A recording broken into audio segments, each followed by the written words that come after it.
Ayan, after 15 minutes, luto na ang ating biyak. Pangupis tanong sa kamais. Pangupis tanong sa kamais. Ayan.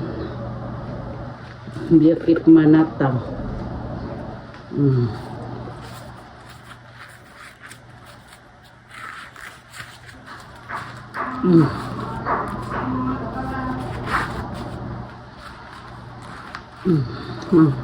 Kailangan na magunting.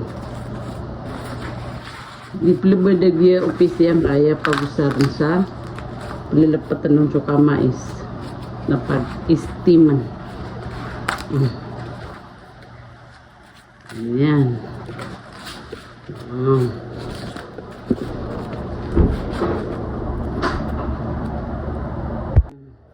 Putol no na yan. Tapos, putol saya.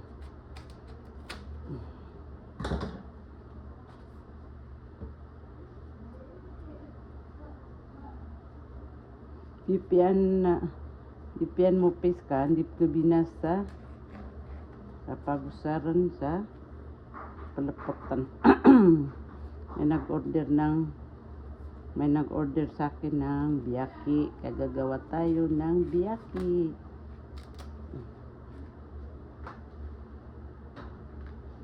Ayan na. Mais reveal na. Ayan na.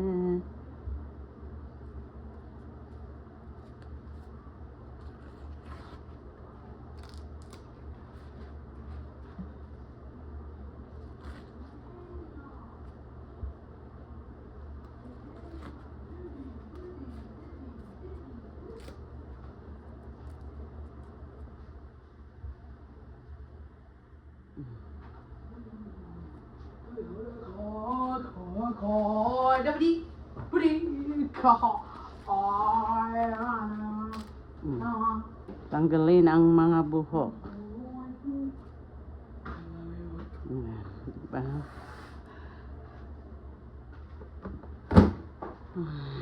Yan ang ating mais. Katayam ya pasadigya. Madaklaya ka mais. Inanimya timuraon niya na para doon na yes, kami doon na yung ipan. Ginamya kang briso na niya. Yung briso na. Ipman na kaya supuan. Ha? Ipman na. Yan na doon mamukman niya maarin sa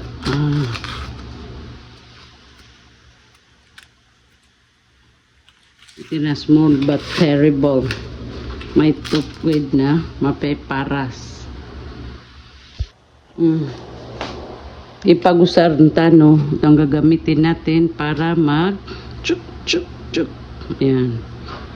Mag-shred or maalis sa kanyang cab para makagawa tayo ng biyaki.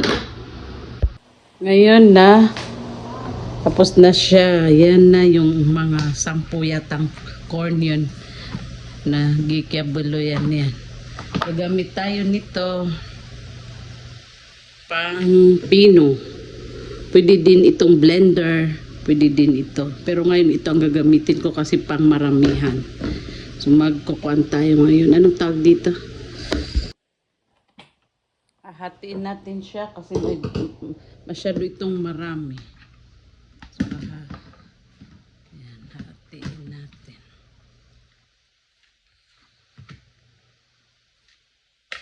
Alisin yung mga extra na mga buhok. Hindi ko buhok yan ha. Buhok ng mais.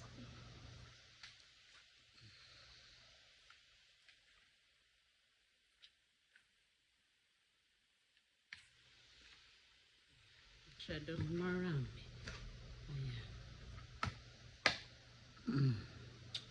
Ayun, gagamit tayo. Asan na yung aking...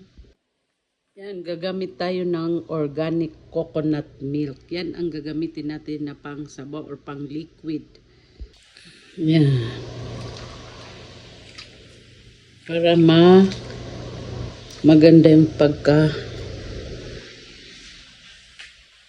binder niya. Ngayon, ganyan natin. Oh my. Ayan.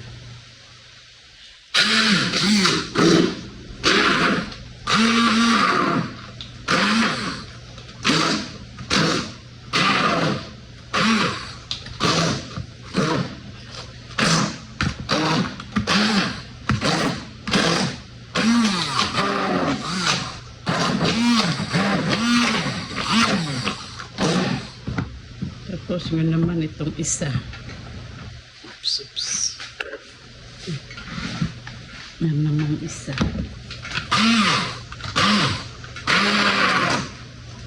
Ngayon ang ating fresh niyog. Dalawang fresh niyog. Ilalagay natin yan. Diretso.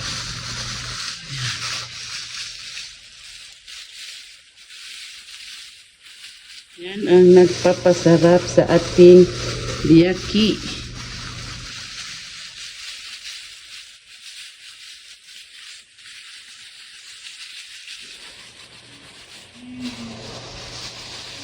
Lisin lang natin yung mga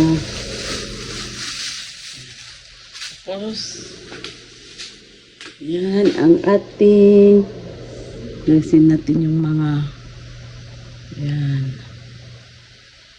Tapos, i-mix lang natin. Yan. Yan ang ating, may mga part kasi na yung sinabi ko na dun sa lalaki na bantayan niyang malagyan ng yung panang niyog. Yan, no, katulad niya, no. Yung panang niyog. Yan. Ayun pa. Yan. Tapos, lagyan ng sugar at saka flour. Yan.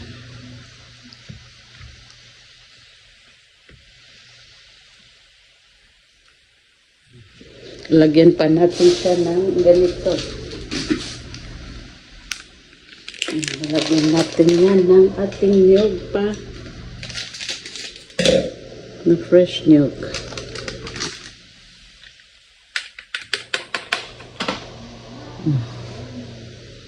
Tapos marami pa siya. Tapos sugar. Kunti lang ilalagay natin ng sugar. Pansyahin lang natin.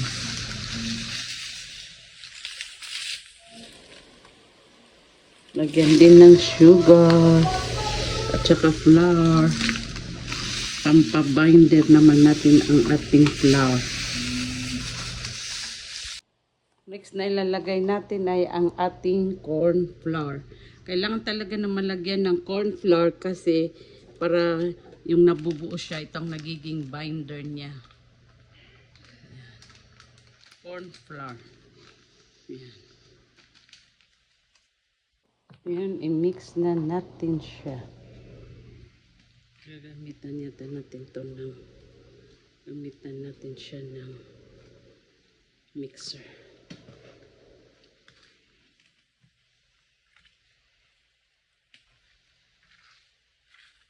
Ito ang problema ko pag sa pagluluto, pag may nag-order, napapressure ako kasi baka hindi ko ma-perfect, hindi ko siya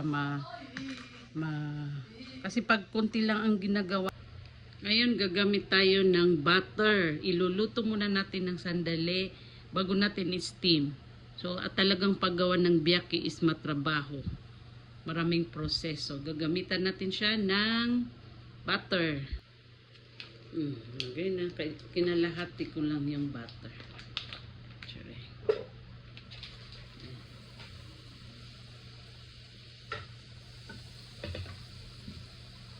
Pag matunaw na yan, saka natin ilagay ang ating biyaki mixture.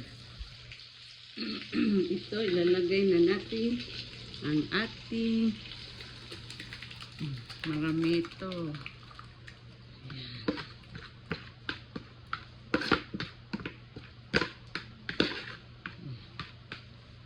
Then mix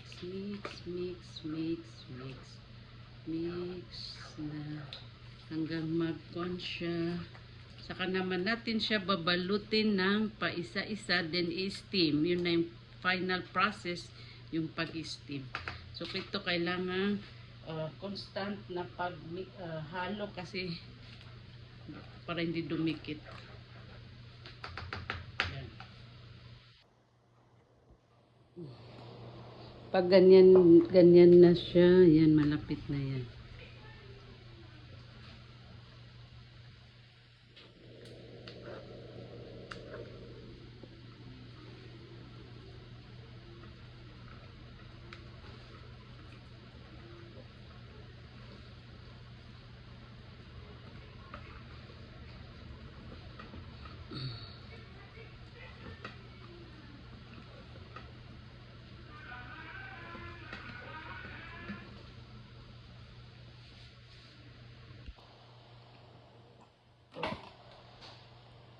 Pag ganito na, mahirap na siyang haluin. Yan. Papatay na yung apoy. Ready na yan. Ready na siya to balot. Babalot. Tansyahin lang natin. Ganyan.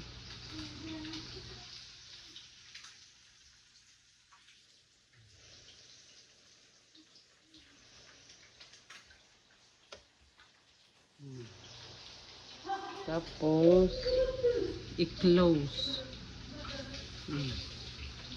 I-close. Then, tupi.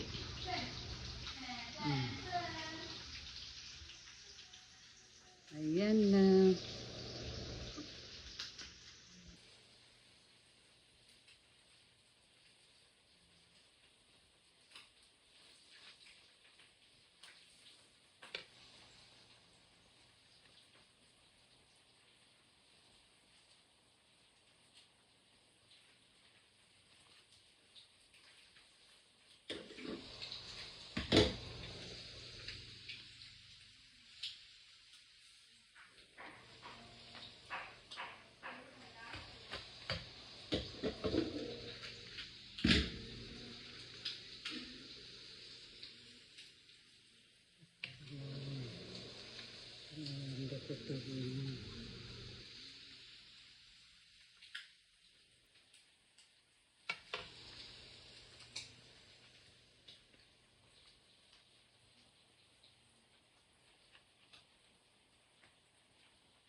Maliit.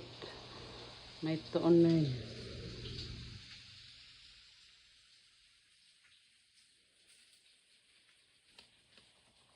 Ngayon, mag-steam na tayo ang final process ng ating biyaki. Ibang daming pinagdaan ng proseso. Ayan, ilalagay na natin dyan.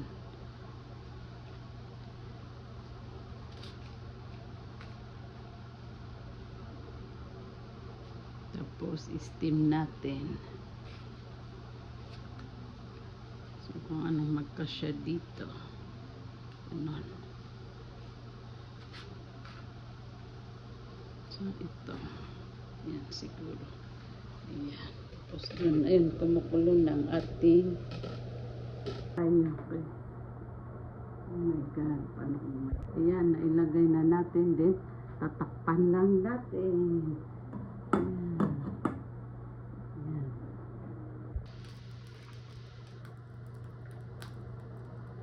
Ayan, after 15 minutes, luto na ang ating biyaki. Wow.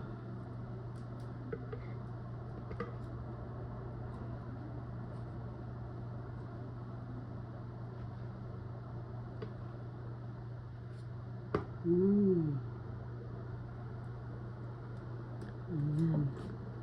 Ating biyaki na nag-overflow pa.